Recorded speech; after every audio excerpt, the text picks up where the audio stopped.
March 28-ന് ദുബായിൽ നിന്നും കൊച്ചിയിലേക്കുള്ള service നിർത്തലാക്കാനാണ് air ഇന്ത്യയുടെ തീരുമാനം. പകരം ബജറ്റ് എയർലൈനായ എയർ ഇന്ത്യ എക്സ്പ്രസ് ആകും സർവീസ് നടത്തുക. ഇതോടെ ദുബായിൽ നിന്നും കേരളത്തിലേക്കുള്ള ഏക എയർ ഇന്ത്യ സർവീസും ഇല്ലാതാകും.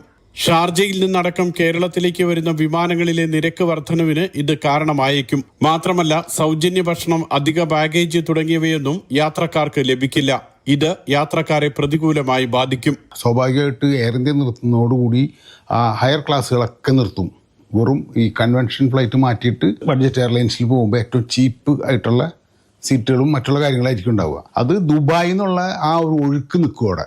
എന്നിട്ട് സ്വാഭാവികമായിട്ട് നമ്മൾ എല്ലാവരും ഷാർജയ്ക്ക് വരും. ഷാർജയിൽ ഒരുപാട് ബിസിയാവും. പ്രീമിയം ക്യാബിൻ, ലോഞ്ച് സൗകര്യങ്ങൾ തുടങ്ങിയവ ഇല്ലാതാകുന്നതോടെ പ്രീമിയം യാത്രക്കാർ മറ്റ് വിമാനങ്ങളെയോ വിമാനത്താവളങ്ങളെയോ ആശ്രയിക്കും. ഇത് കേരളത്തിന് ലഭിക്കുന്ന ആഭ്യന്തര വരുമാനത്തെയും പ്രതികൂലമായി ബാധിക്കും. പ്രീമിയം ക്ലാസ് യാത്രക്കാർക്ക് യാത്ര ചെയ്യുന്നതിനുള്ള സൗകര്യങ്ങൾ ഇല്ലാതാവും.